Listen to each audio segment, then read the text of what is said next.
Holy shit. Climbing fast. Look at the car. Get out of there, man. It began as a smudge on a satellite map, a calculated disturbance over North America that meteorologists flagged but could not yet fully fear. But within 96 hours, that disturbance would evolve into a catastrophe that would define the winter of 2026. By the time the winds finally began to fade, the silence left behind was deafening. It was a silence broken only by the grim reality of 106 confirmed lives lost, and over 400,000 homes and businesses still plunged into absolute, freezing darkness. This was Winter Storm Fern. But why? Why did a single atmospheric event manage to paralyze a continent-sized swath of land, stretching from the high deserts of New Mexico all the way to the dense urban corridors of the East Coast? How did modern infrastructure, built to withstand the elements, crumble so completely, turning heated homes into freezing traps and major highways into mass graveyards? And most terrifying of all, as the snow settles and the grid struggles to come back online, why is the danger far from over? Just off the coast, a new system is churning, threatening to strike a nation that is already on its knees. To understand the sheer scale of this disaster, we cannot just look at the aftermath. We must go back to the moment the sky began to turn. The date was January 27. While most of the country was going about its daily routine, a system was taking shape over North America. This was not a localized event, it was a sprawling atmospheric engine. The Weather Prediction Center watched with growing alarm as the system slowly intensified, deepening and stretching its reach from the deserts of the Southwest to the forests of New England and deep into Canada. The physics of the storm were terrifying. Its central pressure dropped ominously toward 962 hectopascals, with some readings later suggesting a core pressure as low as 958 hectopascals. To put that in perspective, those represent pressure levels typically associated with a strong coastal hurricane, not a routine winter cold front. By January 26th, NASA satellite imagery captured a chilling portrait of the storm's dominance at a bright, unbroken white band of snow stretching diagonally across the entire United States. From space, it looked peaceful. On the ground, it was a war zone. Winds were gusting near 70 miles per hour, roughly 115 kilometers per hour. And in parts of Tennessee, gusts would later scream at close to 150 kilometers per hour. Fern had become the defining storm of January 2026, touching nearly every layer of daily life for tens of millions of people. The first blow landed in the west. In the high mountains near Bonito Lake, New Mexico, the skies opened up and unleashed sheer volume. Snow totals here didn't just accumulate, they buried the landscape, reaching a staggering 31 inches. Nearly 79 centimeters of powder. But as Fern rolled east, crossing into Texas, Oklahoma, and the deep south, the precipitation transformed into something far more insidious. It wasn't just snow anymore. It was a lethal mix of heavy sleet and freezing rain. This is where the disaster shifted from a weather event to an infrastructure crisis. In Arkansas, the city of Little Rock watched in disbelief as sleet piled up over 6 inches deep in a single day. This shattered daily snowfall records that had stood since the late 1800s. But the ice was the true enemy. Across the lower Mississippi Valley, ice accretions reached around 2.5 centimeters, roughly 1 inch thick. Imagine the weight of that ice. It encased trees, power lines, and vehicles in a heavy glass-like shell. On the interstates, vital arteries like I-40 and I-55, the roads turned into skating rinks. Vehicles slid helplessly off elevated ramps. Authorities reported wooden vehicles losing control, and the first wave of fatalities began to emerge from traffic accidents and exposure. While the South struggled under the weight of ice, the North was facing a different kind of horror. Far to the north in Siegel, Minnesota, the storm dragged Arctic air deep into the continent. Temperatures plunged toward a life, threatening -43 degrees Fahrenheit. At these temperatures, the loss of power is not an inconvenience. It is a direct, immediate threat to survival, and the power did fail. By January 24th and 25th, the heart of the storm was pounding the Ohio Valley and the Mid-South. In Kentucky, Indiana, and Ohio, bands of snow and sleet stacked up from 6 to 13 inches. But under that snow lay a crust of ice up to 1 inch thick. The grid could not hold. Across the region, the sounds of the night were punctuated by the violent snapping of ancient trees and the cracking of utility poles. High voltage lines heavy with ice collapsed. According to utility reports, nationwide outages pushed past 1 million customers at the peak of the crisis. For families inside those homes, the world shrank to the size of a single room. No heat, no light, no internet. Just the howling wind outside and the temperature inside dropping hour by hour. As Fern curved toward the east coast, the focus shifted from the rural dark to the paralysis of the nation's capital and its neighbors. Washington, D.C. picked up almost 7 inches of snow. Philadelphia climbed above 9 inches in one day, its heaviest daily snowfall since the big blizzard of 2016. But in New England, the storm delivered its final, crushing blow. In Boston and the surrounding states, snow totals exceeded 20 inches, over 50 centimeters. In parts of Massachusetts, New Hampshire, and Maine, totals ranged from 20 to 27 inches. Boston's total neared 59 centimeters, placing this storm among the 10 biggest snow events in the city's history. This immense volume of snow severed connections. Schools shut down from the south to New England. Trains stopped running, and in the sky, the aviation network collapsed. Analysts estimate that around 20,000 flights were canceled over the peak days of Fern. American Airlines alone bore the brunt of this chaos, accounting for at least 10,000 of those cancellations. On January 28th alone, the airline scrubbed more than 400 flights, roughly 15% of its daily schedule, facing an estimated $150 to $200 million in weather-related losses. Yet, even as the last snow band drifted offshore, the true magnitude of this disaster was only beginning to reveal itself. It would not be measured in inches of accumulation or dollars lost. It would be measured in the silence of unlit homes and the sudden, tragic loss of life. When we attempt to calculate the cost of Winter Storm Fern, the numbers do not line up neatly. The data is grim, disjointed, and reflects the chaos of the event itself. At first, the official reports were conservative. Major news outlets spoke of dozens confirmed dead. But as the snow stopped falling and local coroners began their work, a darker reality emerged. Compiled tallies based on state and local reports now list at least 106 people who lost their lives in connection with Fern and the brutal cold that followed. Some independent aggregators, tracking data from the ground level up, suggest the true toll sits between 108 and 115 lives lost. This makes Fern the deadliest winter weather disaster in the United States since the Texas freeze of 2021 and more lethal than the Buffalo blizzard of 2022. The breakdown is tragic in its scope. Around 15 deaths in New York, 14 in Tennessee, another 14 in Mississippi, 9 each in Texas and Indiana. But these are not just statistics on a government spreadsheet. They are stories of systemic failure repeating from state to state. In Tennessee, Louisiana, Kentucky, and Mississippi, officials documented a heartbreaking pattern. Residents did not die because they were reckless.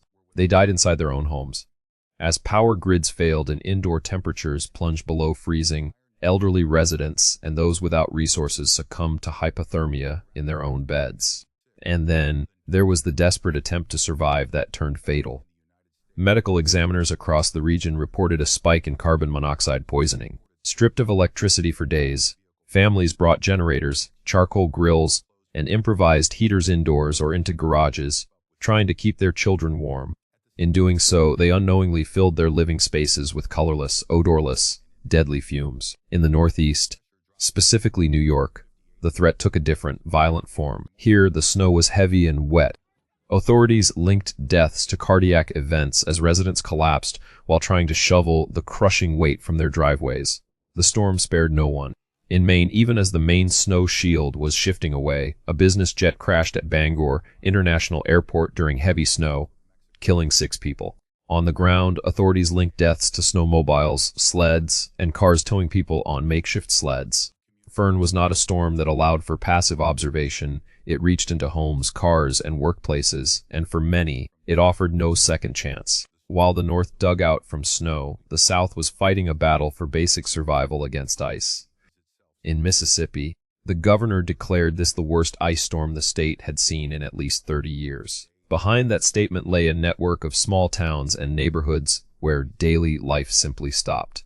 At the peak of the crisis, around 180,000 customers in Mississippi lost power. By the evening of January 29th, 95,000 were still in the dark. But in the modern world, when the power dies, water dies with it. Mississippi emergency managers reported that 15 water systems, serving about 19,000 customers, went completely out of service. Another 76 systems were operating under severe restrictions. 53 separate communities were forced to issue boil water notices. Think about what that means. Tens of thousands of families were freezing in the dark, unable to turn on the heat, and now unable to trust the water coming from their taps. The situation was so critical that the state had to militarize its response. The Mississippi National Guard deployed around 650 soldiers. Their mission was not combat but logistical survival. They moved relief supplies and, in one of the most critical operations of the week, used military vehicles to evacuate patients. Standard ambulances could not navigate the ice-covered roads, so soldiers transported dialysis patients in tactical vehicles, ensuring they did not miss life-sustaining treatments. Simultaneously, the state deployed at least 45 massive industrial generators to keep prisons, nursing homes, and water plants from going offline entirely. These decisions saved lives, but they also revealed just how close the entire infrastructure of the state came to a total collapse. As the immediate danger from the sky began to fade, the war on the ground began. This was the recovery phase, a long, grinding effort to rebuild a grid that had been physically shattered. The damage numbers in Louisiana and Mississippi alone paint a picture of a battlefield. Inspections found about 1,710 utility poles damaged or destroyed. Approximately 6,300 spans of wire were down. Around 400 transformers were blown or knocked out of service. This is not a simple fix. You cannot just flip a switch. Each of those poles must be replaced. Each span of wire must be restrung. Each transformer must be tested. To handle this, Energy and its partners mobilized an army. At the peak on January 25th, more than 10,000 workers were engaged in the response. This included nearly 5,000 people from mutual aid programs and outside contractors who drove into the storm to help. Even days later, on January 29th, more than 7,000 crew members remained in the field. They worked long shifts in sub-freezing temperatures, often under ice, covered lines that threatened to snap at any moment. Progress was made. Nationwide outages dropped from a peak of over 1 million down to around 400,000. But the progress was uneven. In the hardest-hit rural pockets, residents were told to prepare for several more days without electricity. For these line workers, and for the families watching them from cold windows, this was a race against time. Because even as they worked to repair the damage from Fern, they looked up to see the sky darkening once again. For the families huddled around space heaters in the south, and for the crews battling frostbite in the north, the hope was that the worst was over. But the atmosphere had one more cruel twist in store. Here is the important part that turned this week from a disaster into a nightmare. Even as communities were still dealing with the outages from Fern, forecasters at the National Weather Service began tracking a new disturbance. This was not just a flurry. It was a developing nor'easter, forming off the east coast with the potential to undergo rapid intensification, a process meteorologists call bombogenesis. The projection was terrifying. This potential bomb cyclone was expected to move toward the Carolinas, Virginia, the mid-Atlantic, and New England in the days immediately following Fern. Early projections suggested it would dump up to 12 inches of fresh snow in coastal zones. Wind gusts were forecast to reach 60 miles per hour. That is enough to create blizzard-like conditions, blinding visibility just as road crews were beginning to clear the previous layer of ice. The danger of this second system lies in its timing. It is striking a landscape that is already broken. Roofs are still carrying the crushing weight of the snow from Fern. Trees and branches have been weakened by ice. Power lines are exposed and fragile. Shoreline, the combination of high winds and low pressure created a new threat: coastal flooding. For cities and towns from the Outer Banks to Maine, the concern was absolute. A second round of heavy, wet snow and strong wind on top of the existing damage could trigger a cascade of new outages and fresh destruction, just as people were trying to return to work and school. More than 1 million people found themselves back under winter storm watches and warnings before they had even thawed out from the first freeze. In the weeks and months ahead, Winter Storm Fern is likely to be filed under a single, weighty label: historic. Forecasters, emergency managers, and policymakers are already using that word. But why? It is not just because of the snow totals, though 31 inches in New Mexico and 20 inches in New England are staggering figures. It is historic because of the brutal efficiency with which it combined heavy snow, crippling ice, and deep cold, and sustained that assault across a continent-sized area. Fern performed a ruthless audit of the nation's infrastructure. It exposed weak points that officials have warned about for years but failed to fix. We saw power grids that struggled and failed under the sheer physical weight of ice and wind. We saw transportation networks that could not cope when a single hub shut down, leading to 20,000 canceled flights. And perhaps most damning, we saw communities in both the South and the North that remain woefully unprepared for the reality of days without electricity and heat. Scale of this tragedy. With a compiled death toll reaching toward 115, Fern rivals the deadliest winter events of the modern era. Tracking centers have already described it as the deadliest U.S. winter storm since the Texas freeze of 2021. It proved more lethal than the Buffalo blizzard of 2022.